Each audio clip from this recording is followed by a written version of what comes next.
Welcome, Welcome. Housewives of True Crime. Hi. Happy St. Patrick's Day. That's the day we're recording this. We're very ahead of schedule. 1 week early. Yeah. We should have actually said Happy St. Patrick's Day on the last episode. We probably should have. Yeah, because it aired know. on St. Patrick's Day. I know. But Tab's got to go have a fun spring break. Yes, it's spring break, and so we're going to the mountains. Yeah. Mountain climbing. I'm also coming out to the California. I don't think I told you yet. You certainly did not. I didn't. And so it's my mom's 65th birthday. Happy birthday, Deb. That's a big one. It is a big one. And it's my son's 13th birthday. That's a big one, too. I know. And so we are just going to make a little stopover for a birthday party. You are invited.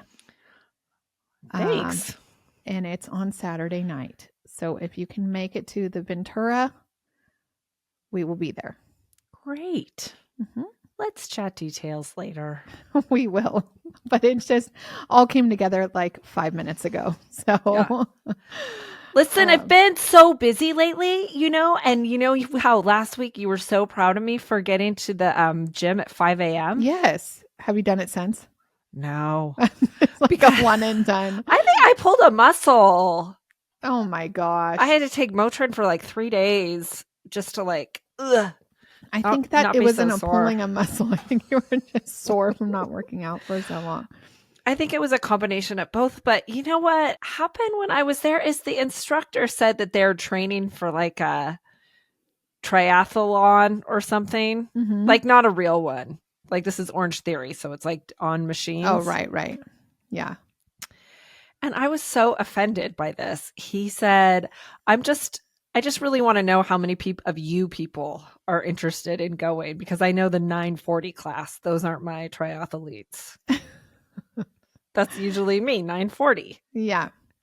So I'm like, that's how you roll? You be talking smack?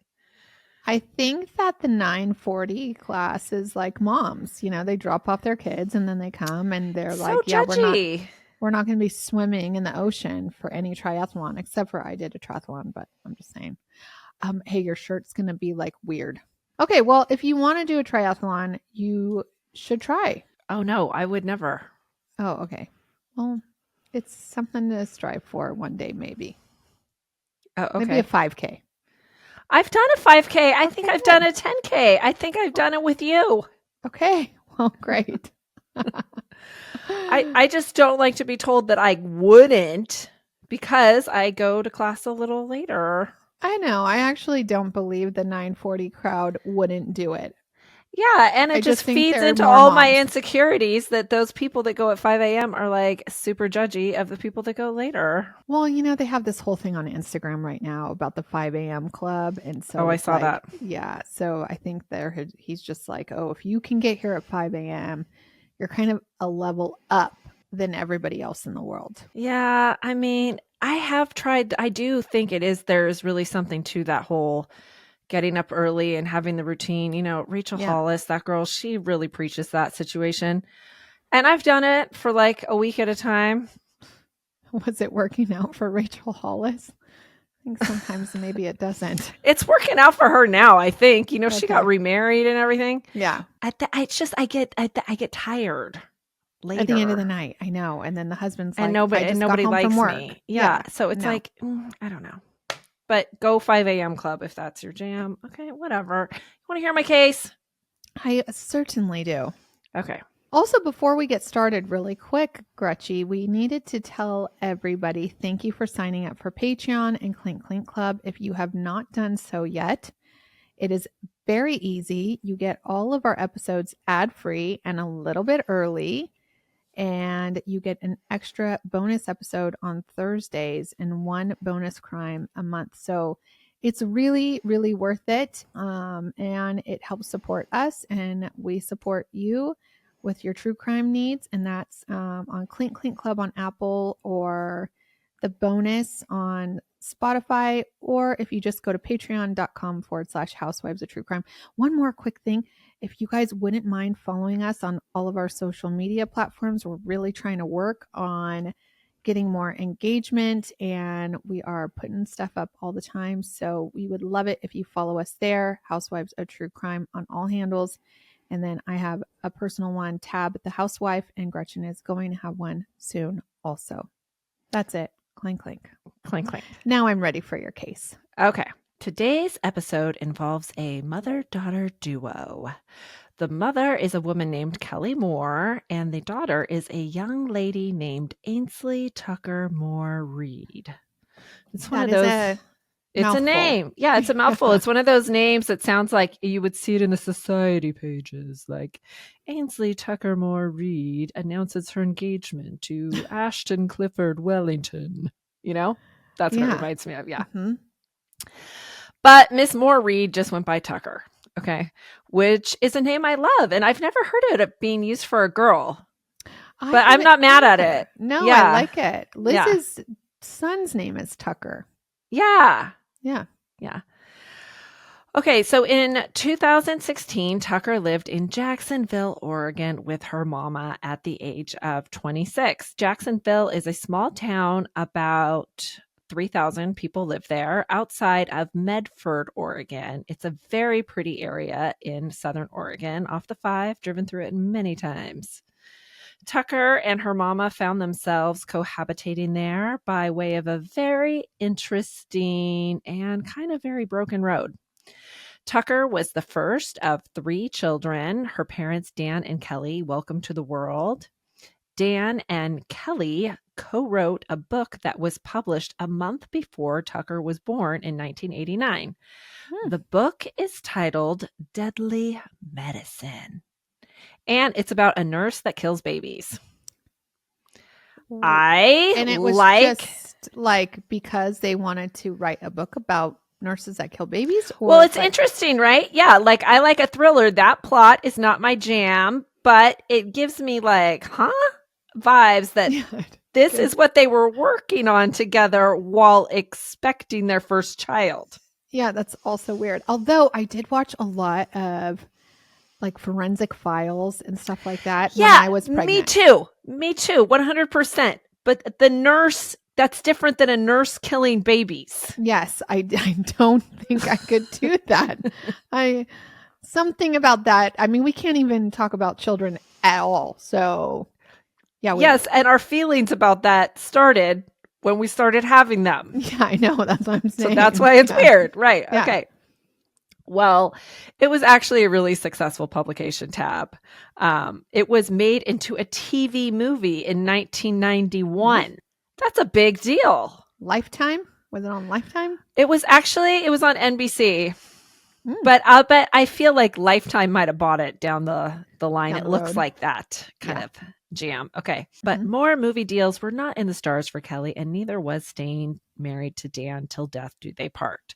So by 2001, Kelly and Dan Reed had divorced. It doesn't sound like either Kelly or Dan walked away with much financial stability, but fortunately, Kelly's parents generously bought a beautiful historical home in town for Kelly and the children to live in Jacksonville, where they had a 120-acre ranch on the outskirts of town. So now Kelly is in the thick of raising 3 kids as a single mama. And I think since, Deadly Medicine turned out to be kind of the peak for Kelly's literary spotlight, she turned to channeling her dreams into Tucker. And for a while, it seemed like the sky was the limit for Kelly's daughter. Tucker is brimming with talent. She excelled in academics and performing arts in high school. Both Tucker and Mama Kelly are very smart ladies. Before Kelly took up writing, she was a practicing lawyer. And Tucker was a lot more than just, theatrically talented. She was the editor of the high school newspaper. She wrote stuff that got awards. Wow. And she was even in a band. So outside of school, not the school outside band, of school. But Outside of she's like the cool Mm-hmm. girl. Okay. So following high school, Tucker attended the USC, University Southern California. Some people call it spoiled children, but same. Both talking about the same place. Same place. Same place.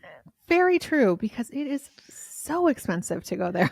For real. Yeah. And it's kind of in like not the best area in Los Angeles, if anybody wants to know, if they have not been there. Yeah. Well, it's very prestigious. Wouldn't you Yes. agree? Yes. Okay. I would agree. I would also agree if you have had somebody that goes there in your lineage, more likely you'll get in. It helps. Yeah, Yeah. I would agree. Okay. Well, Tucker studied theater and cinema. Well, That's the place to do it. That's the place. Yeah, I know. I think like Spielberg donated like a Yeah. buttload or something to it. Yeah. Okay.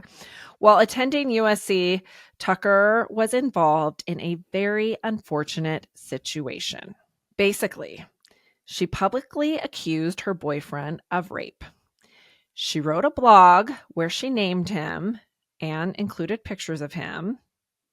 And neither the university or the police would file charges against him when she reported it. But here's the thing. She reported it 2 years after it allegedly happened, which was 6 weeks after they broke up. Okay, so she still was with him after the rape. Yes. For 2 years. And then listen, these things can be like very messy, but you can see why they would not accept charges, right? You know, like they operate on black and white. The 90s or early 2000s, something around there? Around 2008, I think. Okay. Okay, maybe later, a little later, but sometime around then. Okay. So when they didn't accept her, charges, Tucker held a press conference. She started a coalition. Being like a rape advocate became kind of her thing. Okay. She wrote articles about it that were published in magazines like Cosmopolitan. Whoa. Yeah. Big time. Well, in the process of her becoming this big deal rape advocate, she really put this guy on blast. And he retaliated in the form of a libel suit. And they settled out of court. And it's reported that she had to take down her blog, but I found a transcript of it pretty easily, and it included the guy's name. So if Tucker's intention was for her accusation to loom over him forever, I think she got her wish. But at a really steep price, because I think the whole situation derailed her, so to speak. She dropped out of USC in 2014. Okay, so I was wrong about the dates. Okay. And moved back up to Oregon. Well, the accused boyfriend stayed and graduated. Okay. So is what it is, right? Mm-hmm. Well, after Tucker got to Oregon, there was more unrest for her. Her mama, Kelly, that she had moved in with, had a beef going on with her brother, Shane, and Tucker got mixed up in it. The situation was Kelly, it doesn't sound, is a fan of working your typical 9-to-5 job. Lots of people aren't, but most of us expect. You and I are not either, by the way. Well, yes, because of the children, but we still do something, right? I know, but I'm saying it's not a 9-to-5. It's not a 9-to-5. But our husbands are sure 9-to-5. Like, well, they're way more than like 9-to-5ers, but yeah, they're like 9-to-9ers. Yeah. Sometimes it sounds easier. Like if I just didn't have the children here all the time, like my house would stay clean. Somebody else did their homework with them. And I just came home at 6, made dinner. No, your dinner probably would already be done. I mean, okay. I know it's not that simple, but no, I know a girl can dream. Yes. Okay. Okay. So Kelly's not into the 9-to-5 either. She's not into that. What does she do instead? Kelly didn't have to do anything, Tab, really, because she was enabled by her mama, Lori, who kind of sponsored her life. Okay. So Lori is Tucker's grandma. Yes, correct. Right. Okay. Well, you know how that goes. When siblings start to be thinking one is mooching while the others are working. Yes, it that's can why get a little bitter. This is why she's got the problem with her brother. Okay. Right. Well, Kelly had a complete fallout with another sibling of hers named Ryan, who, according to him, confronted her about her living off his mother and his thoughts on that. Mhm.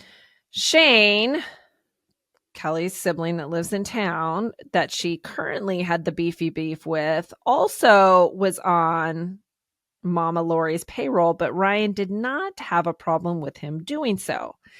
That is because the property that Lori lived on was 120 acres, and Shane did the caretaking for it.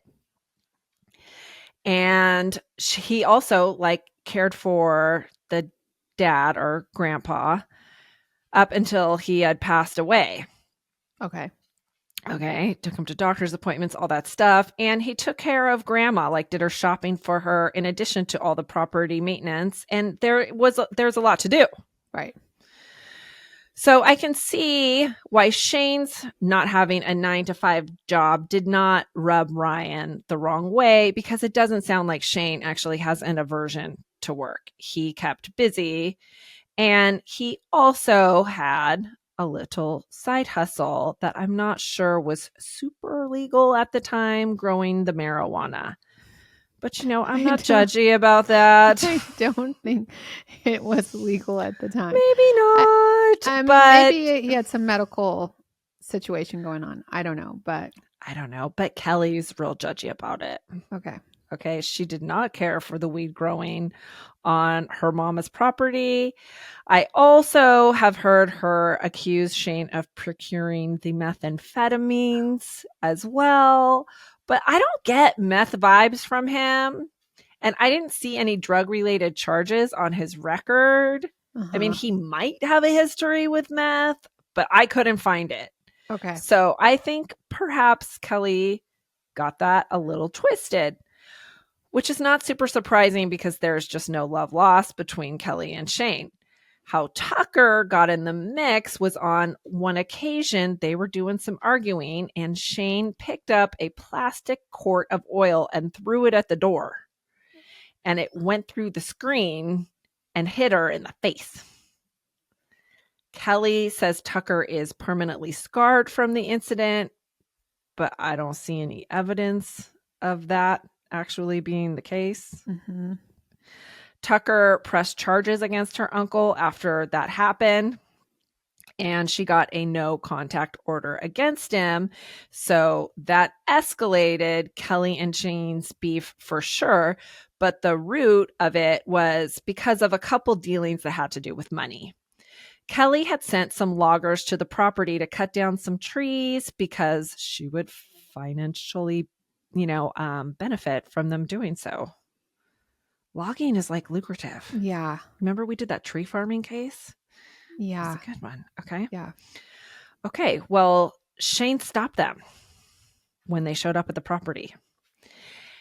And she did not like that. She also did not like that her mama intended to leave half of her 120-acre property to Shane.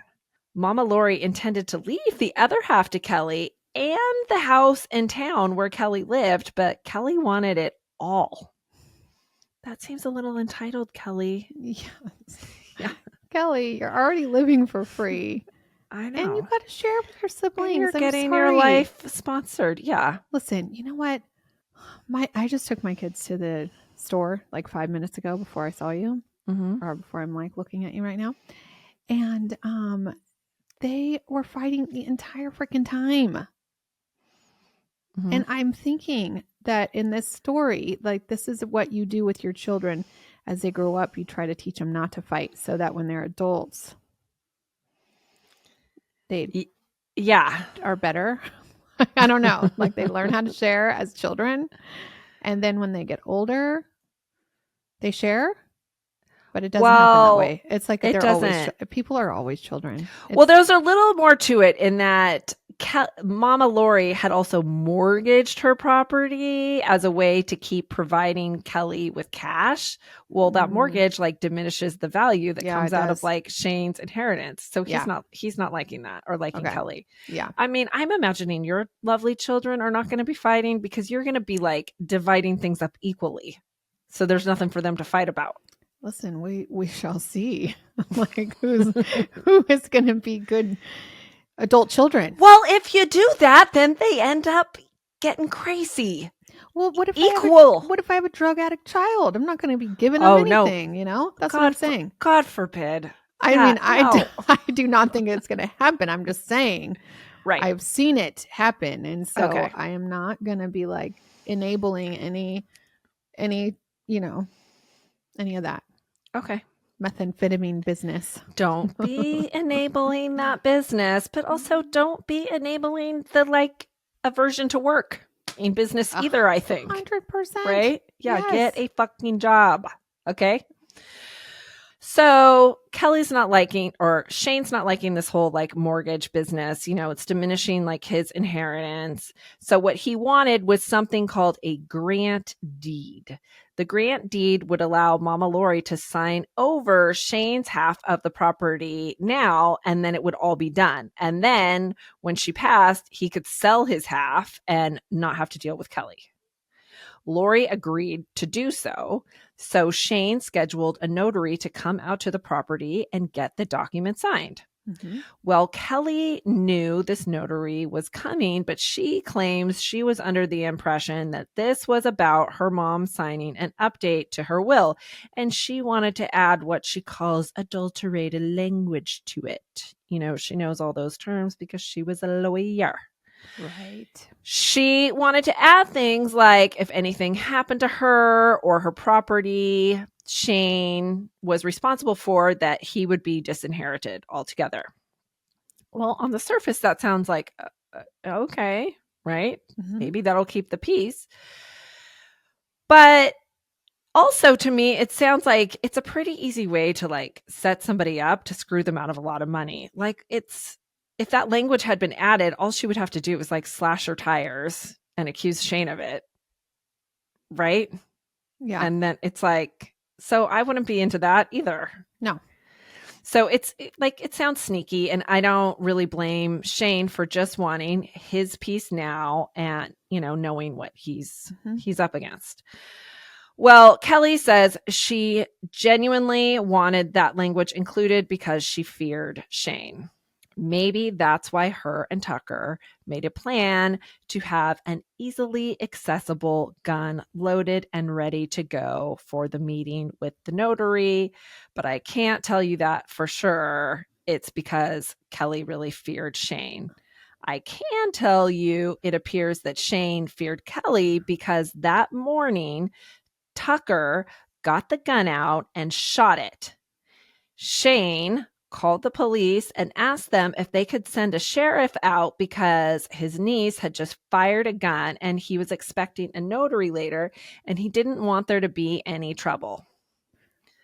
But the problem is that the property is real out of the way and the police didn't feel like anything had really happened, so they never came. And where did she just shot it in? She just shot it like in the front yard. Okay. So this unknowing about all kinds of beef notary drives out to the property that is way outside of town where there's no cell service and sits down with Kelly and Lori. Tucker was there too, filming with her phone. When Kelly claims she realizes it's a grant deed, she rips it up, like 4 pieces, rips it up. Shane watched because he wasn't allowed inside the house while Tucker was, you know, inside the house. So he stood outside. According to the notary, Shane walked over to the door. Kelly went to the door as well. Tucker followed her mama to the door with the gun. The notary says she does not think Shane was attempting to get in the house. He was standing a few feet back, and she heard Kelly ask him, "What is this all about, Shane? She thought that you were signing a will." And Shane says, like, "No, that's not what we were talking about. Why would we sign a will?" Mm-hmm. There's a lot of yelling between Tucker and Kelly and Shane, and it's like getting really awkward for the notary when all this is going down. So She's just she standing just there starts, going like, yeah, she just starts talking to Grandma Lori. yeah. And so she doesn't see what happened next, but she heard it. What The happened? gun went off. Yeah. Tucker shot Shane in the chest fatally. Oh, God. This poor notary, Carla, is amazing. She manages to call 911 from the landline. She tells them that someone has been shot, send an ambulance, and she handed the phone to Grandma Lori and bounced from the scene. Oh, my gosh. She says Shane's body was 4 or 5 feet from the door. So clearly, it's not looking like he was actually trying to get inside the house when Tucker shot him. Side note, I think the whole virtual notary thing is so cool. Carla, I hope that is like your Her new profession. Yeah. Because I worry about these notaries going out there to the middle of nowhere, you know? Totally. Yeah, you don't know what's going on. You don't need to be putting your life on the line. You just make sure everybody has an interweb connection. Yeah. Okay? So now when the police get there, Kelly and Tucker tell them it was self-defense. Of course, the police still want them to come down for some questioning. Yeah. Carla, the notary, also gave her version of events and apologized for fleeing the scene, but explained that she was scared. Dude, I would not. I'd Yeah. be like, I am out. You guys are Yeah. something crazy and I'm not here for it. Like, I did not sign up for any guns being present in this situation here. Oh, yeah. No shame in Carla's fleeing the scene game. Okay. So now her version was different than Kelly and Tucker's version. Kelly and Tucker say that he was trying to get into the house. Tucker says it was like a horror movie, which is ironic, and I will explain that in a minute. But the evidence at the scene is not aligning with their story because I told you his body was away from the door, and the police knew that he had called earlier that day and said he wanted things peaceful. When Tucker and Kelly learned at the station about the call that Shane had made earlier, you know, that caught them off guard. So they're like sweating it. Yeah. Tucker admits she had fired a gun that day, and it was the same gun that she fired into her uncle the same day. But she says that she just fired that gun earlier the day because she just felt like firing a gun. Yeah. And there was all there was to it. How many times are you firing a gun just because? I mean, I've never done that ever. Right. Well, law enforcement kind of saw the warm-up firing of the gun as like premeditation, and the fact that the gun... You're figuring out how to fire the gun. Like, of course. Yes. Yeah, and she loaded the gun again after she fired it, which they knew because when they retrieved it, there was only one bullet missing. So that's looking kind of premeditative as well. Sus, they would say. Sus. Yeah. So Tucker asked for a lawyer. Kelly didn't, but she ended her questioning before the officer would have preferred. But while she was answering questions, she was so combative with the officer questioning her. It's pretty unbelievable. First, she's like, "My brother has been terrorizing me. You men will never understand what it's like to be a woman. You never understand what it's like to be terrorized." And she says to him that she's never had experience with police where they didn't lie. And the officer is like, "Well, I don't lie, Kelly. I'm just trying to get your story, and you're insulting my integrity." Like, he was real calm. And she's real amped. Okay. Now, I'm not saying you need to like brown nose police, okay? But you get more flies with honey, okay? Like, maybe not be so like every experience I've had with police, they lied. It's probably not a good way to go into a police interview, okay? Okay. And how many times have you been interviewed by police, Kelly? Yeah, I mean, it's like, That also has not happened to me It very many doesn't. times. Like, Totally. or Right. ever. Yeah. That's a good point. Well, I think that Kelly just likes to be pushy to get her way. She's one of those. So the police decided to arrest and charge Tucker with manslaughter. Kelly bailed her out, within a day, and Tucker was back home. Trials and such can take a while, so Tucker had some time to kill, no pun intended, while she waited. And so she thought now was as good a time to, get back into the performing arts. But it might be kind of tricky if they looked her up and found out she was on bail. So she used a different name. She used the name Wynn Reed. So she gets involved with a local theater company. She landed the starring role. The director was very impressed with her talent, but not really her backstage behavior. Apparently, she was very particular about, costumes. She called in sick a lot, missed rehearsals, and the director didn't like that. But she says also that Wynn would get upset, and she would say that she needed her advocate to be there with her. And her advocate, they were told, was a relative. That's all they were told. But it was her mama, Kelly. Okay. And then she would come and they would all, have to discuss whatever, the latest, bee in her bonnet was. So the director says it was really a lot to work with her.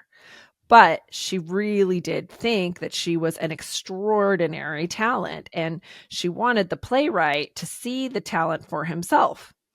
And so he flew out from New York City to see Wynn, also known as Tucker, perform. Well, that's a big deal for Mr. Big Shot playwright to fly out to Medford, Oregon, for one night only to see what he has heard is like a rising star giving new life to his work. So surely she's not going to pull any of this extraness. Right. That she's been pulling on this occasion. Well, she did. She called in sick, but she next leveled it and said that she was in the hospital on IV painkillers and she can't perform, which that just doesn't even make sense to me. Okay. Try IV fluids, right? IV painkillers sounds like fun. Yeah. a lot. Yeah. I mean, I just don't know why you would say that. Okay. Well, whatever. Without a leading lady, it was a case where the show cannot go on. And so the director arranged for the rest of the cast to do a table reading for the, playwright guy that was in town. Mm-hmm. And then, lo and behold, Wynn and her advocate, Kelly, show up. Looking well with flowers for the playwright. Well, this director, she was not having it. And she told her, no, sorry. It would be irresponsible for us to let you perform. We made other arrangements. Bye. Oh, good. Yeah, she's the type of lady that's not going to be enabling some grown daughter to be living off of their income. Okay. Yeah. Okay. I like it. Well, Wynn did not take the news well. She created quite the upset. She started making accusations of all kinds of harassment that she said she had experienced at the theater. The director said that she actually had to threaten to call the police to get Wynn and the advocate to leave. She left, and that was the end of her performing at the theater. Now, these incidents, the accusations Tucker made at USC, and then followed them by holding a press conference, which can be seen as threatening to the university. And then the theater incident where she doesn't get her way and she leaves in a dramatic fashion after threatening them could be mutually exclusive to what happened with Uncle Shane. Or it could be a deranged pattern of victimizing herself for self-serving reasons. I am sorry to say, I kind of lean towards the The latter. latter. Yeah. I was Because going to there's say. more than just those like 3 incidents. But what really convinces me that this pattern is like a pattern is the tantrum likeness that Tucker continually displays. It's bizarre. She is a grown woman that throws fits and requires like her mommy to like advocate for her. It's not good additionally that her mommy has an aversion to work, so like maybe that's her motivation to co-sign on all these outbursts, because she'd be liking the litigation, which may be lucrative for her at some point. Mm-hmm. Or maybe it's just because she doesn't work, so she's addicted to the drama of always having beef with people. It's probably a combination of both. I think it's both. Maybe, right? Yeah. Well, the debacle at the theater was not the end of Wynn's local acting career. There was an independent horror film. Here's the irony. Okay. Filming in the area, and Wynn got herself the leading role. Stomp it. She must be a good actress. She is a good actress. Yeah. Like, Now, playing a role in a horror film where you have to shoot someone in self-defense while you are out on bail for shooting someone while you are claiming self-defense turns out probably not a great idea. Okay. But she's probably really good at acting that out because it's already actually happened in life. Right? It's not even acting anymore. Draw from experience. Yes. The movie is called From the Dark, and you can stream it on Amazon. When Tucker arrived as Wynn to make the movie, there was a woman there who had gone to high school with her and had done high school theater with her. And so this woman was familiar with Wynn, Tucker, and Kelly. Tucker and this woman, Meg, were both around 26 at this time, and they were still Facebook friends. They had been since high school. But Tucker acted like she did not know her face when she saw Meg, and Meg just went with it. So Meg just acted like yeah, she didn't know why Tucker was posing as Wynn, but she felt like she must have a good reason. Okay. Now, in fairness, Meg wrote a blog and said on it that she thinks this case has been widely sensationalized because of the irony of Tucker being in a horror movie on bail. You know, it reads like killer actress, plays killer role, etc. Yeah. Which I can see that. But right? It's kind of like the lady that wrote the novel about murdering her husband and then she murdered her husband. Yeah, like you're kind of setting yourself up for that. Yeah. Yeah. So from her point of view, she says Tucker was professional and a very gracious scene partner, a good conversationalist, though they never discussed high school or the possibility that they had known each other in the past. A woman she introduced as only her quote relative showed up to help with costumes, hair, and makeup. Being in the same room as the pair of them made me feel like I was back in high school. It was hard to not refer to them as Tucker and Kelly. There they were again, great to work and converse with. Okay.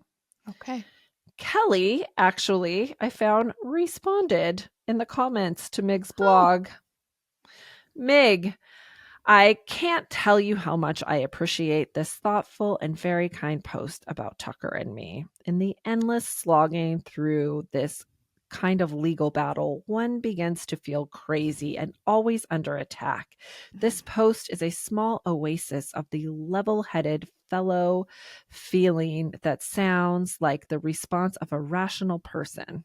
She goes on to defend Tucker, calling Shane massively high on meth at the time. I have not seen any proof of Kelly's claims in anything I read. And there is this video of Shane right before he was shot, and he does not appear to be irrational or heated or amped up, or however you would imagine someone massively high on meth would be acting. Yeah. So I will circle back to the role the video played, but I want to get back to this horror movie situation. So the filming wraps, and Mig never outs Wynn as being Tucker. But Tucker started seeing someone on the cast, and so she let it slip. She had a little manslaughter situation going on. Well, that guy let the filmmaker know. And when the filmmaker, who had dumped like all his money and dreams into this project, found out, he's not thrilled. Okay. No. Because he imagined it wouldn't get picked up by theaters or festivals, because of its association with actual true And he's crime. right? Oh, God. Well, it's debatable. No? Yes and no. Okay. Also, it never feels good to be tricked into believing a false identity. No. Yeah. She had created a Wynn profile for herself in order to make her new identity believable. And, it was. Yeah. Well, when the film's producer had learned of Tucker's status on bail, word got around quickly to the rest of the cast and crew. And initially, they were supportive of Wynn, despite being sort of deceived by her. Their support was based on Tucker saying that she had defended herself and her mother against her meth-crazed uncle that had previously assaulted her. Some of them showed up to support their leading lady in court because Tucker was rearrested and recharged with murder instead of manslaughter. Now, how that came to be was the detective on the case had been getting word that basically Tucker and Kelly had a bit of a reputation for being perpetual victims around town that pushed their agendas through, gaslighting of sorts. Mm-hmm. Also, Shane had a roommate who came forward after the shooting to let them know Shane was afraid of them, not the other way around. But still, the bizarre mother-daughter pattern of, gaslighting, maybe not so desirable behavior was not enough to convince the DA to charge Tucker with murder instead of manslaughter. Tucker can thank herself for that. It happened because a few weeks before Tucker was going to go to trial, her own attorney gave the DA the video that Tucker filmed during the incident. I'm going to play you a clip from it. Okay. The video is blurry and does not show the actual moment she fires the gun. What it does show is what the notary had explained happened. He's just standing outside, not trying to enter, and you hear Tucker's narration of what's happening, and it sounds to me like there was a premeditated plan to shoot him all along, and that's why she's setting the tone of the video. Got it. Will, this is a grant deed. You're not signing a grant deed, Mother. No, I Do you understand what a grant deed is? It's coming into the house. God damn it! Pick up the gun. She's not signing a grant deed, Shane. I thought it was a will. She's not signing a grant deed. Yeah. You son of a bitch! She's not signing a grant deed. It's her property. She said she signed it. Yeah, if you told her. Get out of her. Jesus! Okay, so, and then remember, she went to the police and told them how terrified she was. Well, if you were so terrorized, wouldn't you have put the phone down that you were filming with? Right? Also, she told the police after the shooting that she didn't plan on shooting him because she had thought you had to cock the gun for it to go off. Well, you don't do that with this gun. It's a .38 revolver. And we know Tucker knew that because she admitted she shot that gun that day. Yeah, she knew. But initially, this is what she's saying. That she didn't know. So that makes you also think like this was all the plan. Liar, pants on fire. Yeah, she didn't know that part about, Shane was making that phone call was going to come up Yeah. when she made her initial statement. So at this court hearing, they went over all of this information, and it was clear to everyone in the courtroom, including the cast and crew from the film that had come to support her, that, her pants were on fire. Mm-hmm.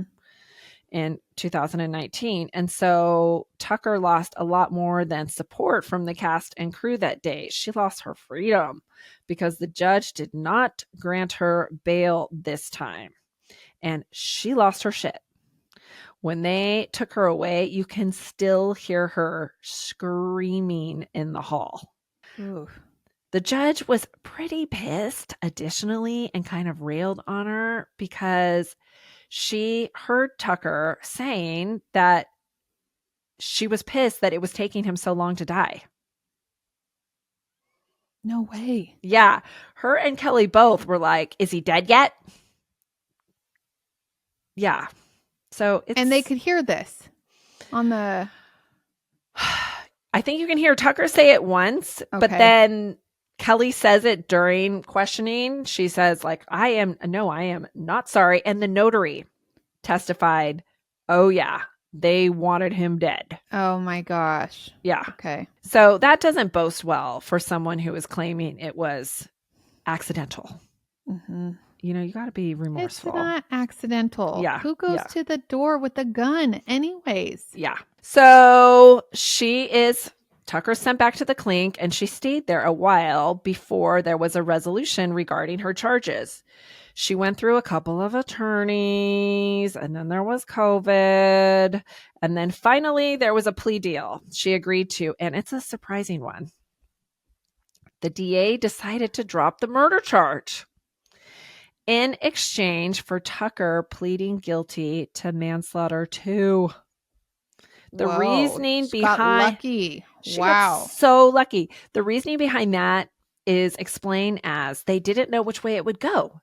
It would be easy to portray Shane as a bad guy because of the, earlier assault, Tucker says happened, and also his unconventional lifestyle with the marijuana. Okay. And Tucker is a hell of an actress. They saw her perform and they were like, holy, we don't want to take this. We don't want to go to trial with this girl.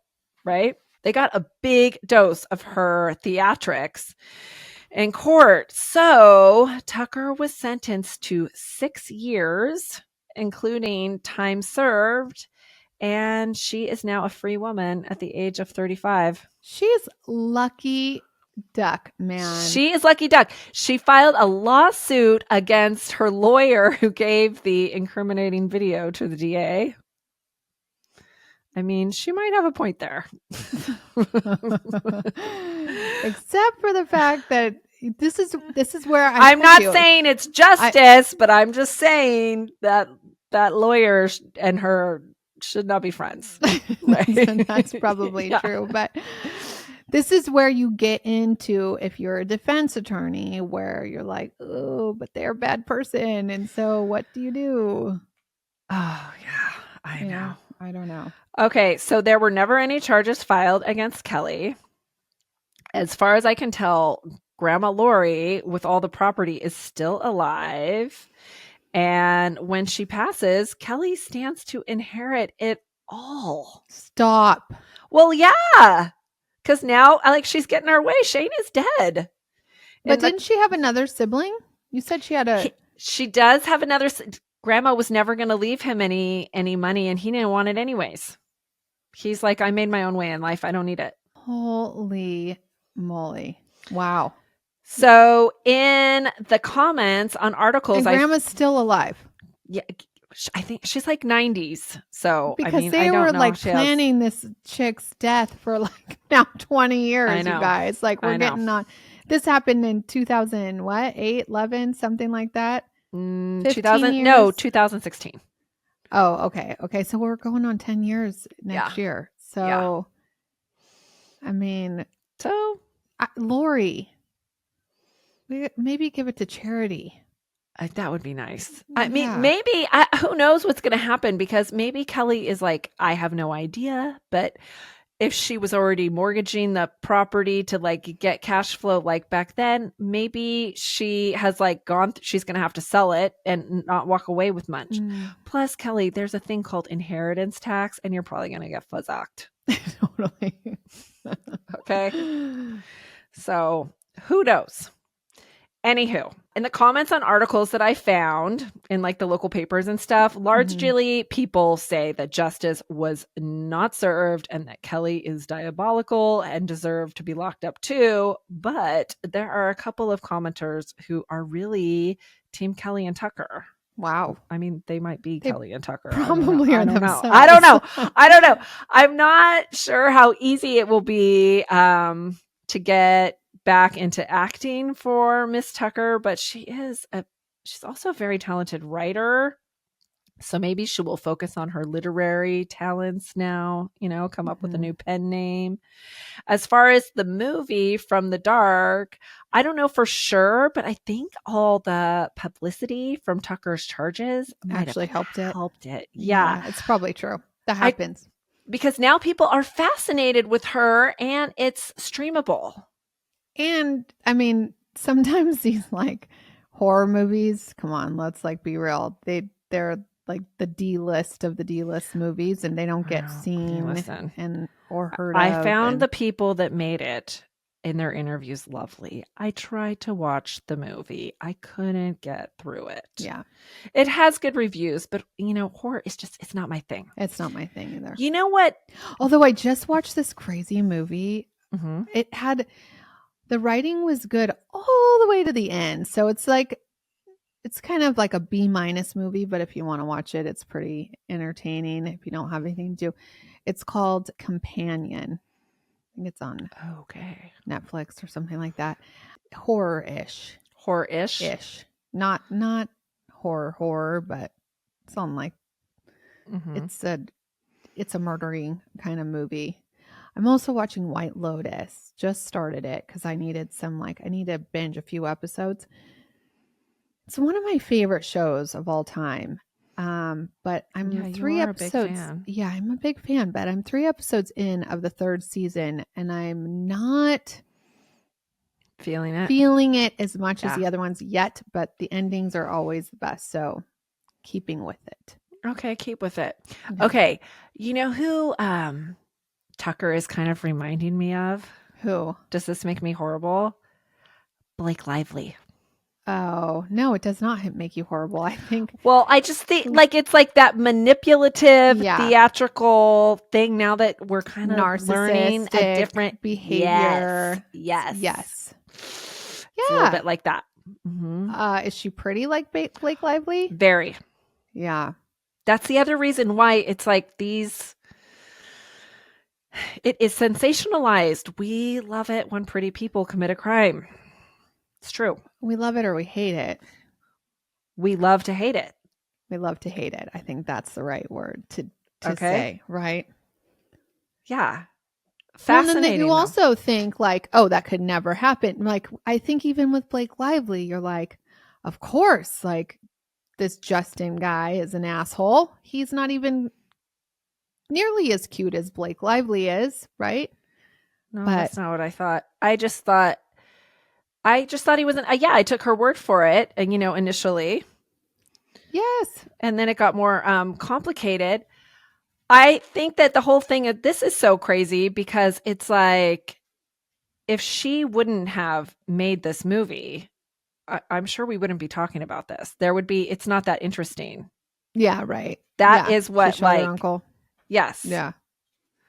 That's what's so interesting is that she's this like wildly talented actress. So that's why I say it was probably not a good idea to pursue your acting career while you're on bail. At least in a movie where you're committing the same type of because she could have just got it. Yeah, she could have just got the manslaughter thing and then gone out and then pursued it later. And maybe pursue like not horror movie. Whatever. I don't know. I guess it's some people's thing, but it's a movie. Really, it's pretty cool. Yeah, I mean, shoot. If I was in one movie, it'd be cool. Yeah. Yeah. But I would try not to do, I don't know. I think I would try not to do horror. I would do it. I'd But do my fucking daughter would Sharknado. fully- I would do fully any of, I would do any Sharknado. of it. I don't care. I'm just trying to get on Traders or Survivor, people. Like, Oh, okay. Well, that some of is- us have whorish standards and some of us don't. I'm trying to level up my Price is Right game to the next best game show. Okay. Okay. Like how she just slid that in. Price is Right, 2-time on stage contestant.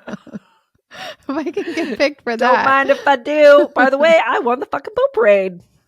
As long as we're bragging. You did win the boat parade. Our biggest accomplishments. Besides our children. Besides our kids. No, I'm just living for my kids' accomplishments now. Oh, okay. Yeah. And if they like want to quit a sport, I'm like, you can't do that. Yes. Like, no. Yeah. Thankfully, they have me in their mommy's ear going, yes, they're tired. Let them quit. Tired. No. No, because you know what quitting means? Oh my gosh. It means that, that they're not going to have a nervous breakdown, that they're going to like be like, they like could have get- like nice wellness. Yeah, I know what it means. No, it means that they could get into the marijuana. That's what I'm worried about. Oh God. Okay. Speaking about that. Anyways, all right. Are we done with this episode? We're done. That's a whop, huh? We haven't said That's that in a a whop. while. Yeah. If you are a previous listener to back in the day, we used to say that. That's a whop. Anyways, so yeah, if you haven't listened to those previous episodes, go back and listen. We were The fans of the audio song. might- Yeah, the- we mean exactly what we're saying. The audio might not be as good, but the cases are. And if you haven't given us a rating or review on Apple or any of those other things, please do so now. If you watch us on YouTube, please subscribe. Also, if you're listening on Apple or Spotify, just follow us there so you can get our episodes every single week. We come here every Monday for you.